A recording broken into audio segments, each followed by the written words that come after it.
Good. Okay. There we go. Okay. So sorry. So I like the first job that I took actually was kind of a nightmare for me. I didn't have a contract. I didn't really know what that was. This is, very beginning, it was, 20 years ago or whatever. And it was not what I expected. He expected me to do things that like was not what I had thought we were like going to be doing. And in the end, I had to just walk away from it, and I didn't get any money for like the hours and hours and hours that I spent. So I was like, that's not cool. That's no fun. So I learned about.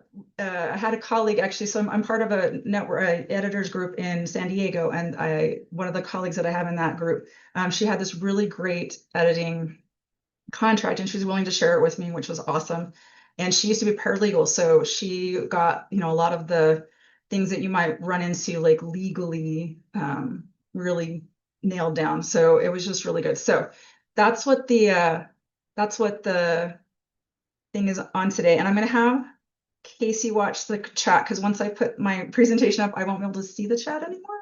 Hopefully I'll see some of your faces. I don't know. This is my first time actually presenting on Zoom. I presented plenty of times, in person. But anyway, so let's go ahead and let me figure out how to get this pulled up for you guys. Share screen, desktop, share. We're gonna go. Okay. Does that look right to everybody? Can you guys see that okay? Okay, cool. Thank you. Okay, so this is editing service contracts and rates. So we're also going to talk about the current EFA rates, and that's kind of the average for across the country. So I will say this, that it kind of sometimes can depend on where you are at. I know that my San Diego colleagues can charge a lot more than I can. So just keep that in mind when we get to that part. Oh, sorry. Okay, oh, there we go. Trying to figure out how to click through. Okay. So just kind of why is a good service contract important? And for me, it's kind of talked about this a little bit, like legally, it can be really helpful to protect the author and the editor, to make sure that your expectations are really well set up so that you know exactly what you're doing with the author. So there are no questions. You don't end up having to walk away from a project because they're asking you to write a query letter, which you're like, that's not what I signed up for. So, which is what happened to me. So just everybody's on the same page, and it just helps you to just be able to know all the little details that are going to go into the project as you guys start working together. So, okay, so we're going to talk about the components that are important to include in your service contract. And if you want, like this is going to be your probably most important slide. If you're looking at slides, you want to write stuff down. This is probably the one that's going to make the biggest difference for you. So the components that we're going to talk about today, and we'll talk about each of them in more detail as we go. Scope of work, exactly what the work is that you're going to do, the limitations, what they cannot expect from you in certain ways, the specific procedures, how you're going to work your collaborations together, how that's going to look. Of course, your pricing and payment methods, how much you charge, and the way that you want to get paid, so that you know ahead of time what that's going to look like. Of course, your deadlines, you need to know when they're going to be sending you the work and when you're going to be returning it to them. Emergency protocols, this is if something happens where you can't finish the project for whatever reason, what does that mean? Like how do you handle that? And you know ahead of time what that's going to look like. And then your style guide expectations. So which style guide are you going to be using? What kind of project is it? So that you're sure that you're following the right kind of style guide that they want for the project that they're having, they're working on. And I think most of those probably do fiction, but if you do academic, that can be a big deal too, because there's a lot of different style guides for that. And then the communication response time preferences. So like, how do you want to communicate? And what is a, reasonable time for you to respond? Like, I'm not going to respond on the weekends or something like that. You need, it's good to work that into your contract so that they know what to expect and they don't harass you, which that can happen too, which is no fun. Okay, so we're going to get into the details here. The scope of work. It's a description of what type of editing is going to be done. And it's going to detail whether it's a developmental edit, whether it's a line edit, a copy edit, proofread, or some other type of work like formatting or manuscript evaluation, whatever service you're going to be doing, you're going to specify what that is. And then that will just outline the kind of service that you're going to be doing for your clients. So this is one from my contract, and I'm just going to show you examples from my contract. So you would change these to fit whatever it is that works best for you. Here's the project. It says the editor agrees to perform, and like I said, I mostly do line and copy edit. So mine would say line and copy edit of the manuscript, and then in Word with track changes engaged to include suggestion corrections of spelling, grammar, punctuation, suggested alterations of sentence structure, word usage, revisions for style consistency and clarity, and then comments regarding potential line and copy editing issues. Sometimes, like for me, that'll be like a logic question that I just kind of put in, a commentary or something like that. But those are the kinds of things that my edit is going to do for the client. And then it's also, we're going to say what we're not going to do. Okay. I'm not going to do developmental editing. I'm not going to do research for you in the subject matter that your book is on, if it's a nonfiction type thing. I'm not going to do non-English writing. I don't know any other languages. I cannot help you. Fact checking. And I don't do a lot of formatting. So like pagination, design, coding, formatting, I don't do that. So that just tells them what I am not going to do, so they don't have that, like, if they think that that's going to happen, they'll know that that's not going to happen. Okay, and that kind of relates to limitations, but the limitations are also going to create expectations for the specific outcomes that your client might have with their book. Makes it clear that I'm not responsible for some of the things that are going to happen in your publishing process. That's not on me, that's on you. And so this will kind of detail that limitation for them. So here's the limitations that I have from my contract. No, we're not guaranteeing marketability or salability, and we're not going to guarantee that it's going to be totally error-free. Of course, we're going to try really, really hard, but like we're all human, and so it is the author's responsibility to, after we're done, especially for me with a line edit, copy edit, that you go through and you make sure that the things that I have done, that you are reviewing those still. And that if you introduce a new error, that's not my fault. I didn't do that. So you have to take responsibility for that as the author. And then I will try, like I said, sometimes bring some, questions into it, if like, especially for things that might be legal, different things. Did have one client that in her manuscript, looked to me like something that maybe needed a sensitivity read or a sensitivity review. And I brought that to her attention just to kind of, make sure that things were going okay. And that worked really well. But like if there's copyright infringements, if there's libel, factual inaccuracies, if you're doing something illegal with what you're writing, that's not on me, that's on you. So those are the kind of the limitations that you may want to let them know about, so that you're not held responsible for that. Okay, so the specific procedures is just going to be how we prefer to work with each other. So are we going to do it using Google Docs? Are we going to use Microsoft Word, like a different kind of, format or whatever? And then, so this is going to sound really funny. I actually ask people not to put my name in publications most of the time, because I don't usually have control over what the final product looks like, because I work with a lot of self-published authors. So you can put that into your contract that you don't really want your name out there. And I've had some really interesting reactions to that. I could tell you stories, but anyway. And then it also talks about the ownership of the copyright during the editing process, what that's going to look like. So this is what my procedure is going to look like.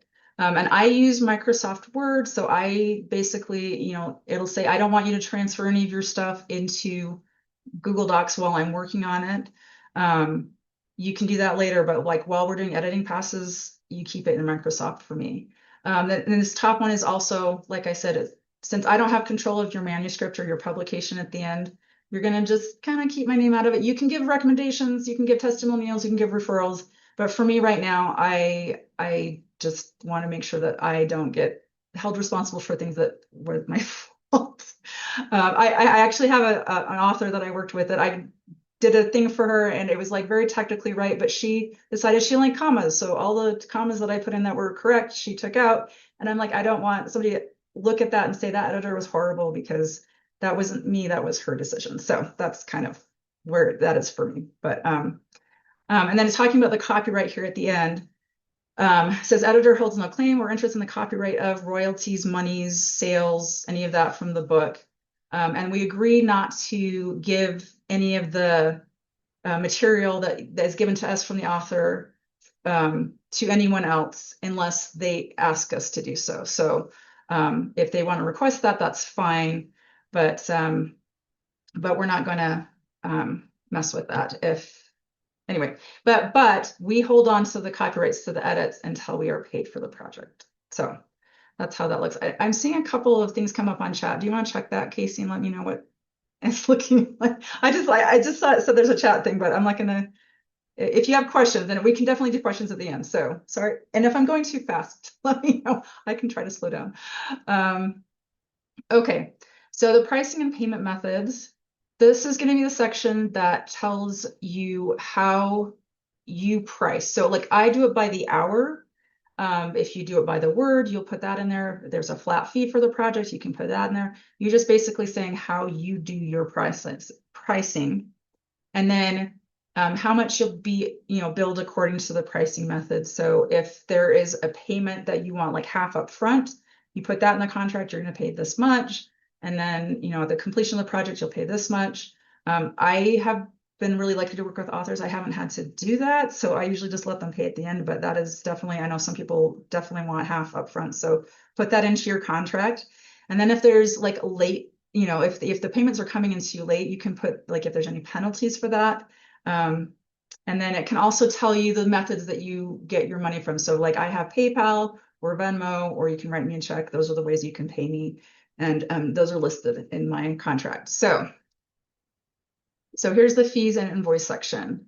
It says the fee for the project is, and then it's going to be like, well, dot per hour. It depends. So I do have some clients. I leave the money part out because I do have some clients that are grandfathered in at a different price than like newer clients. So it's going to depend on the client for me actually. And then if for any reason, this is interesting, if there's any reason that the author decides to terminate the project before its completion, the author would pay the editor for the work completed on the project at a rate of, and I still have just my regular hourly rate, but if you were to do a flat fee, you would want to say how much, if you've done half the project, how much you would get if the author decides in the middle of the project that they're not going to finish it. You make sure that you get that fee of whatever you have done the work on. And then for mine, the fee is just like due upon receipt of the invoice. And if it's not paid within 30 days, after I send the invoice, then it'll be charged rate of 2% per month or partial month. To be fair, I've never followed through on that. I have had people that have waited many, many months to pay me, but if it's not my bread and butter, so I can afford to do that. But if it is your bread and butter, you need to like make sure that they're giving you what you need out of that if they're not going to pay on time. And like I said, for me, it's PayPal through Visa or MasterCard, or a check to my address, what will be on my invoice, or just my Venmo handle. So that's the fees and invoices section. And one thing you can do on your fees and invoice section is if you get a project that is basically a rush project, you need to put your rush fee also in that section. So say my normal turnaround is like 2 weeks, right? And since, I've had a couple of people that are like, I need this in 5 days. And I'm like, oh, that's nice. And this is the rush fee for that. Because it's not fair to you to have to like rush it like that. If they can't keep track of their time, then that's on them. And that's totally valid and it's totally reasonable and you deserve that. So put your rush fee in there if there's a short notice thing into your fees and invoices section of the contract. So, okay. The next will be the deadlines. I think we're all aware of what deadlines are, right? I also put a deadline as to when the service contract needs to be signed and returned to me. And then when the project is going to be sent to me, and then when the completed project will be sent back to the client. So this is that section, the exceptions of agreement completion. If the editor receives the author's email, and this also tells you, I will accept this agreement through an email. You can actually just tell me in that email, yes, I accept the thing. You can do a physical copy, you can do a digital copy. However you get that to me, it's considered accepting my agreement. And then right here, you can see the date is when I want them to get that back to me so that we know that we're definitely on track for the project, and I'm going to put that into my calendar. And then the editor will email the completed project on or about. I do say this to give myself a little bit of leeway, on or about. Sometimes it's early, give myself a couple of days later, just to give yourself a little wiggle room if you need that. And when they sign this contract, they know, right? Because if they haven't read it in full, again, that's on them. So, and then this is an agreement made and entered into between the parties hereto on the dates indicated. And then you'll see on the next slide my signature, which is not very pretty, but that's it. And then the author's signature, and then it'll be an email and the date that we had signed it, or the date that we went through with that. So that is the deadline section. Okay, so emergency protocols. This is a statement that just lays out what steps you're going to take if your project cannot be completed as agreed upon. Like maybe, I don't know, your dog died or something, and you're just like, I can't work through this, so I just need to like let it go. Then this kind of will tell the author what they can do in something when you can't finish it. So, though not anticipated, if for any reason the editor is unable to complete the project by the date indicated, editor will notify author by email as soon as possible.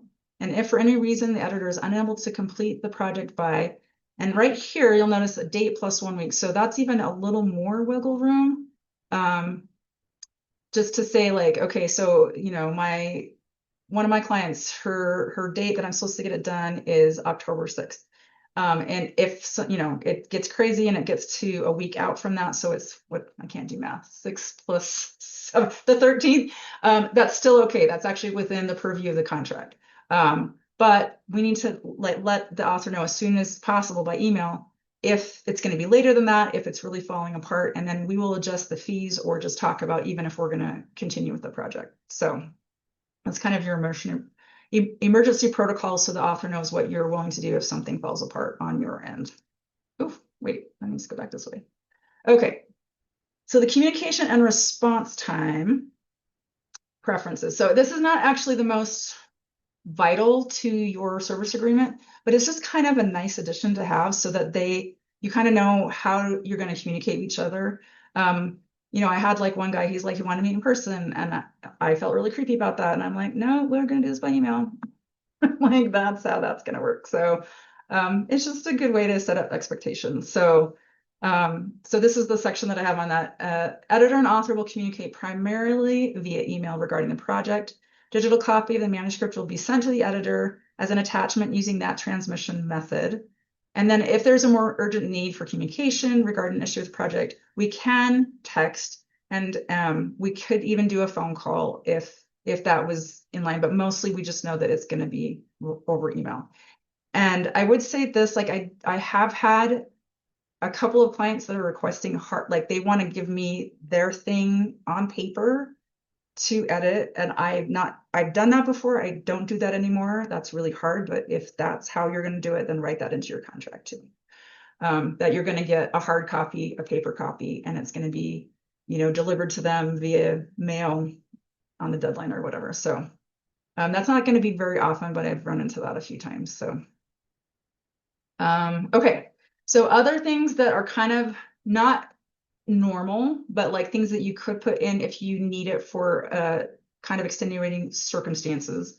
So the NTE is the not to exceed clause, and this probably would mostly relate to people who have per hour pricing, and it just limits the hours per week that you're going to work on the project. And that might be because you just don't have enough time to do a lot on that project. Like I had a project that it was going to be like months working on it. And I was like, I can't do more than 30 hours a week on this project while I'm working on it because I have other things that I need to do. And also that kind of protected the author. It was actually, well, the author's wife, because the man had passed away and we were working on his thing posthumously. But she didn't have to pay this exorbitant fee in 1 month. We would split it up between different months because the projects were only working on 30 hours per week. So partial projects, if you're not going to do the entire manuscript, and I've run into this before too, where I just did like 10 hours worth of editing on it because we needed to evaluate after that if I was going to continue on the project.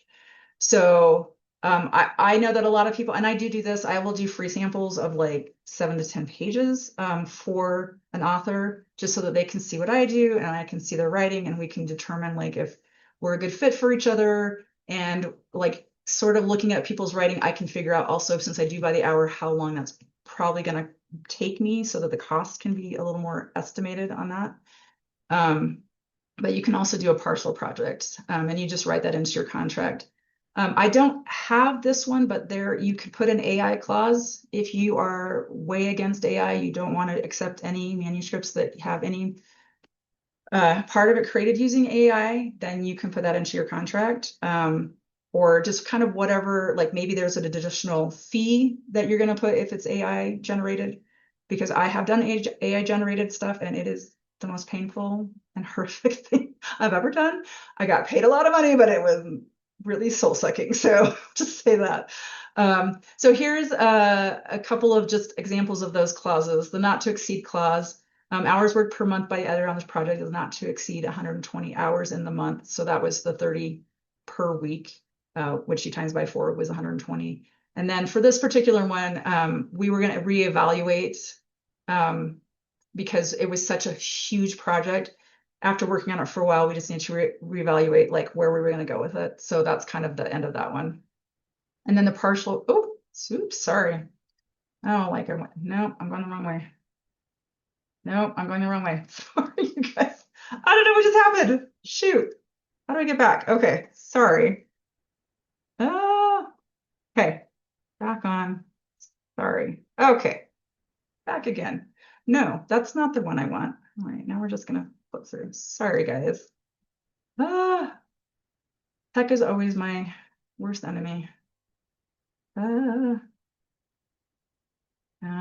Oh, that's the one I wanted. Okay, now it's not going back. Sorry.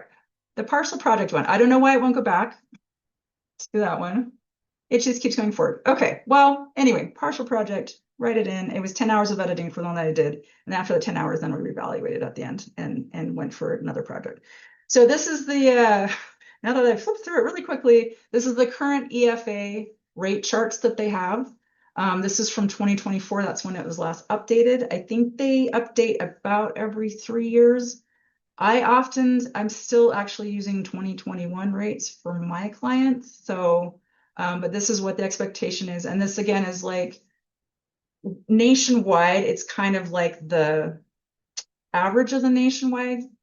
But I will admit that I think we have a little bit of a saturated market here for editors in Utah. Even though I have a lot of writers, there are also a lot of editors. And so my colleagues in San Diego can charge $85 an hour, which is insane and awesome, but like I can't do that with my people here in Utah. So, but these I think are pretty reasonable. And I think that even people here in Utah would be really close to something close to what these are. So they're broken down into different sections. We got the editing section, and it starts with copy editing. It's in alphabetical order. So it's showing the copy editing first. And these will show you actually for all different kinds of editing. So I do mostly fiction, but I have done business editing before. You'll notice that the business and academics is a little bit more, you can charge a little more for those. Whereas fiction, you're not going to charge quite as much. And then you've got like the medical, legal, memoirs, and nonfiction is a little different too, which I think is interesting. But I think that fiction's more forgiving. And since nonfiction, you have to be a little more, structured. I think that's why you can have you get charged a little bit more for that. But so like I said, I charge by the hour, so that I would look at the per hour rate, which is this column right here. But if you charge by the word, you can look and see for fiction right now, 2 to 3 cents per word, $40 to $50 per hour, $5 to $7.50 per page, and they're estimating about 250 words per page for that. And then it also gives you how, like the pages per hour that you're expected to get through. Now, I like I said, the AI one was actually a really slow edit for me. So I told the guy I was averaging about 4 pages an hour. So he was paying a lot more, but he knew it because I told him ahead of time it was in our contract. But yeah, so you can just look at that. And I do find it interesting, they don't list a flat fee here for copy editing. And I know there's a lot of people that do that. So what I would do is I would just take the, like I said, if you can estimate, how many pages per hour do you think you can get through? Say 10 pages per hour. How long is the book? Divide that by the amount of pages in the book, and then you can times it by whichever thing, like your hourly rate, and then you can estimate a flat fee, and hopefully it gets pretty close to that. I like the hourly rate only because I feel like it's fair to both of us. If you're a really good writer and I can go faster, you're going to get a better deal, and you deserve that because you're a good writer. If you're a really bad writer and I have to slog through your thing, I want to get paid for every hour that I'm spending on it because that's fair to me, in my opinion. So that's why I do the hourly rate. Okay, so that's the copy editing. If you look at developmental editing, it's slightly higher. It's about $10 more for each of the services. If you're looking at the hourly rate, instead of 2 cents for fiction, it's like 3 to 4 cents. And then 7.50 to 10. So it's pretty close, but you're going to tack on a little bit more for the developmental editing. It'll cost a little more, according to the EFA. We also have line editing. For me, line and copy edit is super close. I have a really hard time distinguishing, to be honest. And when I say I do a copy edit, I'm really doing a line edit because I can't help myself. I have to do what I have to do. But if you're going to call it a line edit, then you can do about $5 more per hour than the copy edit is listing on the EFA.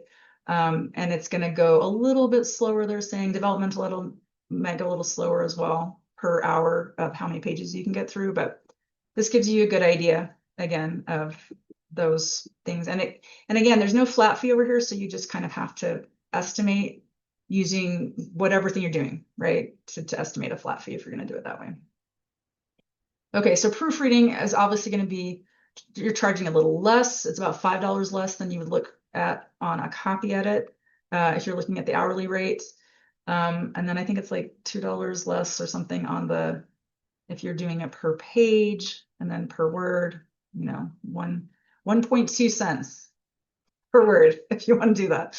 And then again, estimating your flat fees. So that is the editing part of it. But they also do list different services for publishing. So book proposals, I don't know if anybody's ever done one. I have mentored people through book proposals. I haven't actually done one, so I never charged for it. I've just kind of done more mentoring, but they do have the flat fee for that. If you want to look at that, I actually personally think that's it's a weird, because the median they're saying is 575 and the mean is 3,000, and I'm like, that is a huge gap. I have no idea. But then you look at this other one for the ebook, and it's both 5,000. I'm like, I don't know why. If you're doing, I don't know. So you just have to have a really good conversation with the client at that point, because I don't even understand that one if you're doing a book proposal. Indexing, they're kind of giving you, again, an hourly rate. They have a lot of these are not applicable for pages per hour or the, per page. So you might have to just do an hourly rate on some of those. And then the flat fee for permissions, if you need permissions for some of the stuff you're including those are probably going to be more for, again, academic stuff or nonfiction, that kind of thing. Fact checking or research, if that's something that you'd be interested in doing as a service, they'll give you a per page or a per hour rate for that. And then also self-publishing assistant. I don't really know what they mean by that, but there are some pricing out there if you want to look into that as another service. There's a lot of different services as editors that we can do, so I'm just listing them all. And then reading. So they've got beta reading, they've got the manuscript evaluations, which I honestly do a flat fee for those, and I've never charged that much. That feels really high to me, but I guess it depends on, I don't know how long it is or whatever, but that does seem a little high to me on the manuscript evaluations, because I don't put a lot of work, I don't put as much work into them. It's a, when I do my manuscript evaluation, there's an overall feedback, things, strengths, weaknesses, and then I do that per chapter as well, but it's not no inline commentary, and I'm not fixing anything. So you also have your sensitivity or authenticity reading, which I've always called authenticity edit. But that's like when you have, like a specific group that an author's writing about that they don't know about, that they need to make sure that what they're writing about isn't going to be like offensive to that group, or an authenticity where you have an expert in a certain field and they're going to make sure that all your things are accurate to that, the things in that field. So you can do flat fees on that as well, and then your per hour. And by the way, all of these are on the EFA website. If you go to the EFA website, efa.com, and then look for rates, this is all listed there, just so that you don't have to look. Okay, ghostwriting. This is something I have never done, but I know that there are a lot of people that do the ghostwriting. So this gives you, and most of it again is per hour charging. And you can look like for fiction full length, $55 an hour to $110 an hour, which is actually a huge range.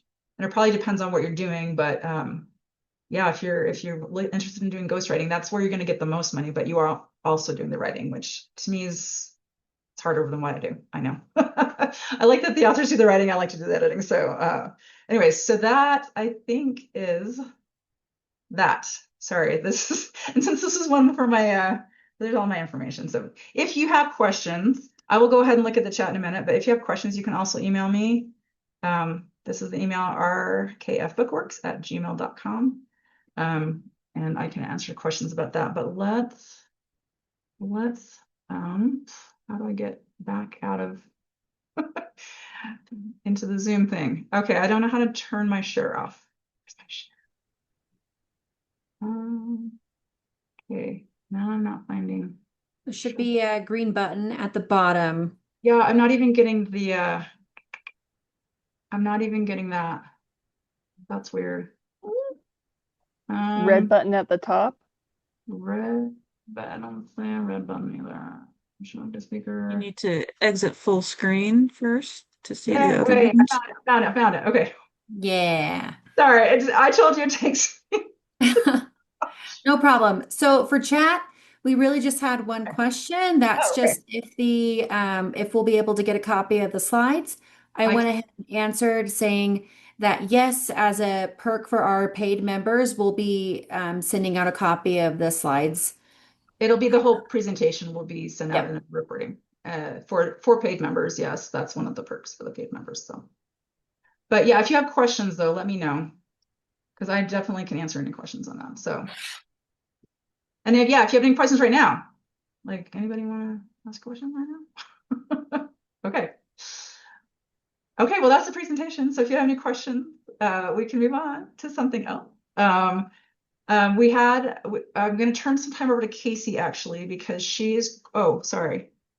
Do you have to charge? Okay, Mary says, do you have to charge a tax for editing services? I usually don't. No, I usually don't charge tax on that. It's just, yeah, whatever it comes out to the hourly, that's just how it is. But when you're editing, is there a major difference between using a Mac or PS? I think she means PC. Oh, okay. I don't use PCs. I only use Mac, so I don't know. I think the differences you'll find is in like whatever format you're using. So for me, okay. So for me, I use Microsoft Word. And I prefer it because I feel like the editing, first of all, I know the editing tools and they're so much better. So I am a faster worker when I'm working in Microsoft Word. I have done stuff in Google Docs before. I don't like it as well. It feels messier to me. So that's why I request that my clients send me their stuff, or I will transfer it into a Microsoft Word. But I don't think that matters between PC and Macs necessarily. I think it's just whatever software you're using would be the bigger difference between what you're editing. Does that answer the question for Promise? Yes, no? Okay.